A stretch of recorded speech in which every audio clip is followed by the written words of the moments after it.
It's time for Mornings with Mike on 830 WEEU, the voice of Berks and beyond. Hey, who wants to have some fun? Featuring Mike Keller and Bob McCool. A guaranteed disaster. Now, here's Mike. Let me talk to you. 8 minutes after 8 o'clock here on this Monday morning. Phone number 610-374-8800. 1 hour from now, we'll have Bill Saunders and feedback for you coming up from 9 until noon, so make sure you stick around. Make sure you're following us on social media, 830 WEEU on Facebook, and X and Insta at 830 WEEU. Some more 8 o'clock guests coming up later this week on Thursday. Glenn Macnow is going to join us to talk about his beer TV show, What's Brewing. The new season debuts Saturday night on NBC Sports Philly. And then on Friday, we wrap up the week in the 8 o'clock hour with Maddie Whipple live in studio with us, which is always a great time. We'll be up on Facebook Live for that one. Right now, with spring training getting underway yesterday, the season seems closer than ever. You have the first game this Saturday. Regular season opens up at the end of March. If you are a partial plan holder or a full ticket holder, you got your tickets over the last handful of days, showed up in your app. Very exciting. You get to scroll through those. So it is real. Baseball season is upon us. And to get us even more excited for the start of Philadelphia Phillies baseball, the radio voice of the Philadelphia Phillies is with us, Scott Franzke. Good morning, Scott. How are you? I'm well. How are you guys doing? We're doing well, Scott, and it's great to chat with you. How has your off season been? Are you ready to get back at it? Yeah, I've had enough of winter. Yes, you and me both. Yeah. No, I mean, it's always a fun time. I'm leaving to go down there tomorrow, so our first game is Saturday. And, yeah, I always look forward to the start of it. Obviously, there's definitely some unfinished business for this club, looking back at the way last year came to an end. So it's a long road, but it starts this week, so it's always fun. It sure does, and we'll have that game for you Saturday right here on 830 WEEU, so we're excited about that, Scott. You mentioned the unfinished business. Let's just get to the newest member of the Phillies, a guy who maybe you don't know the name, but this is going to be one of those signings. It's not the shiny signing like a Trey Turner or a Bryce Harper or a Kyle Schwarber or a Nick Castellanos or a Zach Wheeler, but this is one of those signings in Whit Merrifield that can really be the missing piece for a team and help them get over that hump. So tell us a little bit about Whit Merrifield and what people can expect from him as a Philly in 2024. Well, I mean, he's a guy who does a lot of different things very well. He puts the bat on the ball. He's not a big strikeout guy. He's not a big home run hitter or whatnot, but he can run, he can field, he can play multiple positions, and he just so happens to play two positions, second base and left field, as a right-handed batter, where you've got a couple of lefties that play every day, in Stott and Marsh. It gives him a lot of options, I think, versatility for the manager. He's one of those guys, like you said. He's not maybe a superstar name, but they're the kind of names that make a big difference when you can go to your bench and have players like that. I think that really significantly improved their bench, no doubt about it. Scott, I'm curious, as Mike said, the veterans reported to camp over the weekend, and I heard from both Kyle Schwarber and Nick Castellanos both talking about the fact that they have intentions of changing their approach over the course of going into this season. Kyle Schwarber's talking about trying to hit the other way a little bit. Nick Castellanos talking about trying to cut down on his swings. It's kind of interesting to me that two veteran guys have done it their way for a long time and are talking about changing their approach. Well, I do think, at this time last year, Castellanos was kind of doing the same thing. They were making significant adjustments, and they're a lot of times adjustments are hard to make during the season, and I think guys go into the off season with a bit of a plan, and part of that is their hitting coach, Kevin Long, is a smart dude, and he knows hitting backwards and forwards, and I think he gives them some guidance on what they can do to maybe be a little bit better. I think the Schwarber thing is interesting. He's put up the same kind of numbers for a long time, and I think it would be interesting to see whether he can really make a significant jump batting average-wise. I mean, obviously going the other way I think would help. It might cut down on some of his home run potential. It might, but it might not. You know what I mean? If teams know he's willing to go the other way, they won't necessarily just give up, those extra base hits the other way. Because I just think this time of year you hear a lot of that. That's true. The proof will be in the pudding, though. I mean, I think it's a noble idea, but whether it pans out remains to be seen. Speaking of hitters, Bryce Harper spoke with the media over the weekend, and rumors came out over the offseason about him looking for perhaps a contract extension, wanting to finish his career with the Philadelphia Phillies. I think fans are all in on that, and also what they're talking about with him at camp is his transition full-time to first base, which I don't think is a surprise to anyone. So as far as the contract extension, I can't see Bryce letting that be a distraction with him moving to first base. Did anything surprise you with any of that coming out of the offseason? I didn't. I mean, for me, I don't understand it totally. I mean, I understand that Bryce wants to be a Philly for the rest of his career, and that's fine. It's not like he's in danger of going anywhere. Yeah. He has 8 years left. I don't know. For me, it's sort of like, what's the point? What's the point of saying it even publicly? I mean, if you want to go behind the scenes and talk to the owner about, hey, is there anything that can be done? But I don't see the point in mentioning it publicly, other than to say, yeah, I want to finish my career here. And whenever that time comes, when my contract is, we'll get the pencils out and we'll figure out a way to get it done. But again, that's my opinion. I just think there's no need to even say it publicly. Because again, it's not like you're entering the last year or the last. It's not like you're entering the last half decade. So it's not. And again, for the Phillies and for ownership and whatever, this is not a pressing issue. I think John Middleton's quote was interesting. He said, "I'm not worried about it. What I'm worried about is that Bryce is worried about. I don't want anything to take away from Bryce and his ability to perform at a high level." So. I don't think it will. I think Bryce is pretty darn good in all aspects of being able to separate that stuff and still perform on the field. So I don't think that's going to be an issue at all for the club. Bryce is, the last few years, the only question about Bryce is he healthy enough to play? Yeah.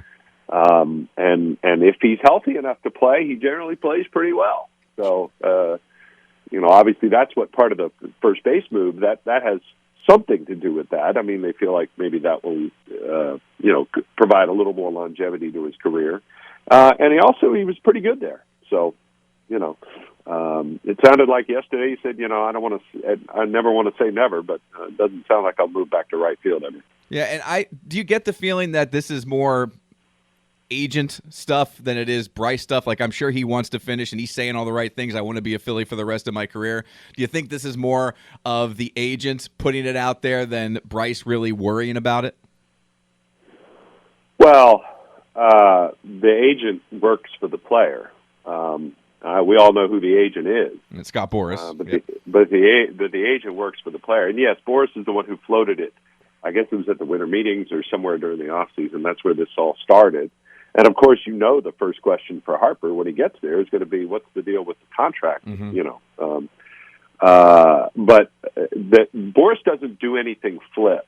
There's a reason he does everything he does. He's a negotiator, morning, noon, and night. So it was designed to be that way for a reason. Now, Boras wanted Harper to take an opt-out clause in the first place, and Harper didn't want it. Manny Machado got one, and Manny Machado now, opted out, got a new deal, and is going to have a bigger overall contract than with the Padres than Harper will end up with the Phillies, if things stay as they are. And that's exactly what Boras wanted for Harper. But again, Harper, there's no leverage to get a deal done here. There's nothing he can do to force the Phillies' hand. Mm-hmm. Again, the contract is not expiring. There's no, opt out. There's no, unless he's prepared to just walk away. I mean, there's no leverage. Yeah. So I'm hoping this is the last we talk about it, and we don't have to worry about it for, like you said, another half decade. Honestly, or so. I think it will be. I just in terms of the club, their priority for any contracts, their priority is Zach Wheeler right now. 100%. They've got to deal with that front and center. So beyond that, I mean, Bryce's thing is so on the back burner. I think in the minds of the front office, that's not something that they're losing sleep over. Scott, we got a chance here in Reading to watch Johan Rojas play every day. I talked to Brandon Duckworth, who's a former Philly and now scouts for the Yankees, and he compared him to Kevin Kiermaier at that time when he's in Reading, which is obviously high praise for a center fielder. And then people in Philadelphia got a chance to see him play and realize why. Obviously, the question was his bat, and everybody's talked about what he's done in the playoffs and kind of forgot what he did for the time he was in Philadelphia at the tail end of the season. I mean, he might not be the 300 hitter he was at the tail end of the season, but I think there's something in between the hitter that he was in the playoffs. I'm just curious of your thoughts of being able to watch Johan Rojas play on a regular basis.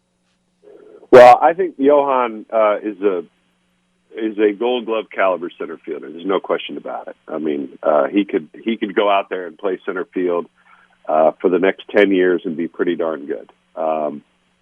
But I don't know if he can hit yet. I don't know if he's ready to hit yet. I think he's got the tools and the ability, and I'd like to believe he'll get there. That he's got the right people around him that can teach him and help him, and he seems so earnest and conscientious about doing the work and trying to get better. Seems like such a good kid that I believe he'll work as hard as he possibly can to make it happen. Now, you look at what he did in the regular season. I think there's some metrics in there that would suggest he would regress, revert back to the mean a little bit. He had a really incredibly high batting average on balls in play, which usually isn't sustainable. Now the playoff situation was another end of the spectrum entirely. He was a total non-factor offensively. And he's got to be. He can't just be a great defender and do that offensively. He has to hit more than what he did in the postseason. Does he have to hit a lot? No, but he's got to do better than that, and he's got to put the bat on the ball. Like the strikeouts are just way too high, and that's stuff that will catch up with you. Because again, you're talking about him putting up numbers when it was his first go-around, and the more he goes around, right, the more pitchers get to know him, and the more pitchers know how to attack him, and then the book is out, and then it's up to the hitter to make adjustments, and it's Rojas's turn to make those adjustments. One of the other young outfielders that a lot of folks are talking about here in spring training is the fact that Brandon Marsh showed up and all of a sudden out of the blue needed a procedure done on his knee. Sounds like, thank goodness it happened when it did, because he is going to be ready for opening day. But what have you heard about Marsh and how he's doing in his rehab? As far as I know, it's going fine. He seems to indicate that he'll be on track for the start of the season. You always worry a little bit about guys not having enough at-bats or not having enough reps to be ready for the season. I think that's a personal thing for most guys. Some need more than others. We saw last year the Phillies as a team got off to a really slow start. I know I've heard some of the quotes this winter. They felt like some of that was, they kind of laid that at the feet of the World Baseball Classic for certain guys, but injury and starting slowly can always be a one that you want to keep an eye on. But you also remember how long the season is, and you know that if Brandon Marsh, everybody wants to be out there on opening day and run out on the line and and be there for the first one, but they'll take the long view, and they know that he needs to be ready when he does finally get going. So if it's not on whatever it is, what's the date? 28th, March 28th. March 28th. Yeah, I better get to know that. If it's not March 28th, if it's a week later or whatever, that so be it. You know what I mean? They want to make sure he's fully healthy before they push anything.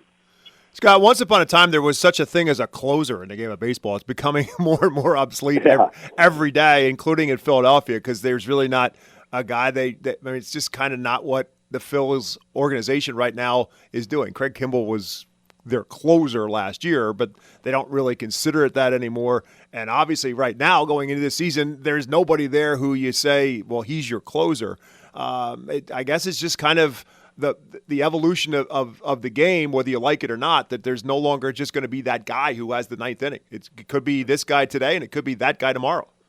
Yeah, pretty rare breed, obviously, in today's game. So I think Rob Thompson is totally content to sort of run it the same way he's run it the last couple of years, and that is matchup-based. Obviously, you have your 2 or 3 guys that you trust. Mm-hmm. Larry Anderson has always said for years, pitching in the ninth inning is a different animal. It's just different. There's no safety net. And while you can make a mistake in the 7th or 8th inning, that, again, it might cost you the game, but it's not like the moment you lose the game, mm-hmm. right? It's not the moment the game ends. It's a different animal in the ninth inning.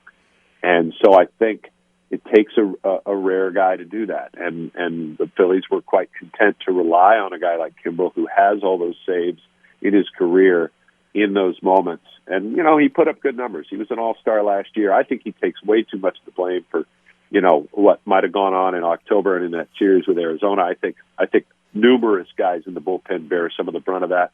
And obviously the offense, the last couple of games, just not being able to come through. But that's baseball sometimes. Mm-hmm.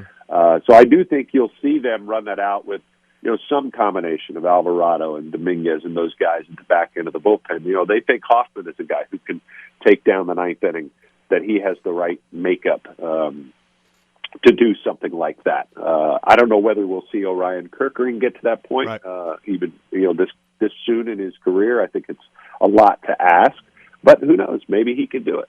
The other guy that I thought was kind of one of the unsung heroes of last year, I just don't think he got as much notoriety maybe, was Matt Strahm. I mean, he really gave them a lot out of that bullpen and as a starter.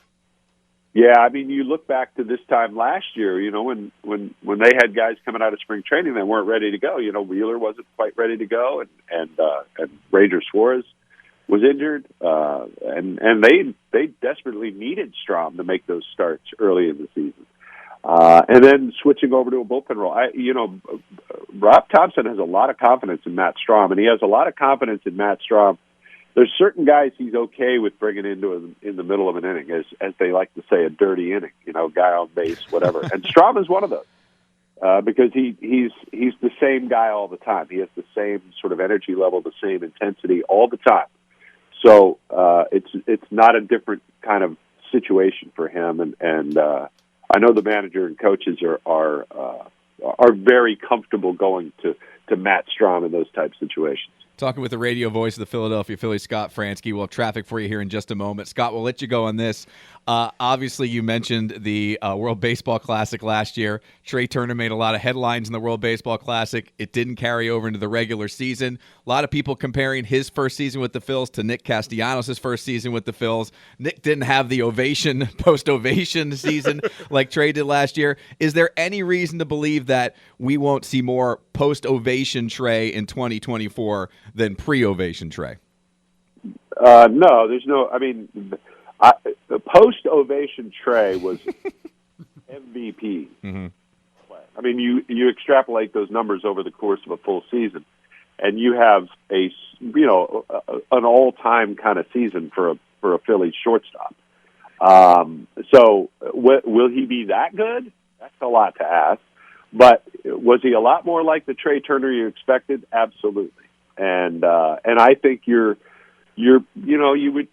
There's no reason not to expect that. Now Trey, throughout his career, his numbers. I remember looking at this last year. His numbers are, he's a slower starter. He's a guy who kind of gets it going as the season goes along. So you may see some of that again. I don't know, but I think you're going to be more towards what he was at the end of the season. Clearly, he got through some things and found a comfort level, late in the season that he wasn't finding early in the season. I'm not concerned with his bat at all. I'd like to see a little bit better play defensively out of Trey Turner over the long haul. I think they're going to need that up the middle with the shortstop. It's obviously such a critical position, and I think he can be better. And I think he needs to be better as a shortstop. I think he will be better as a hitter overall. I don't think for me anyway, I'm not worried about that. I'm not worried about his bat in the least.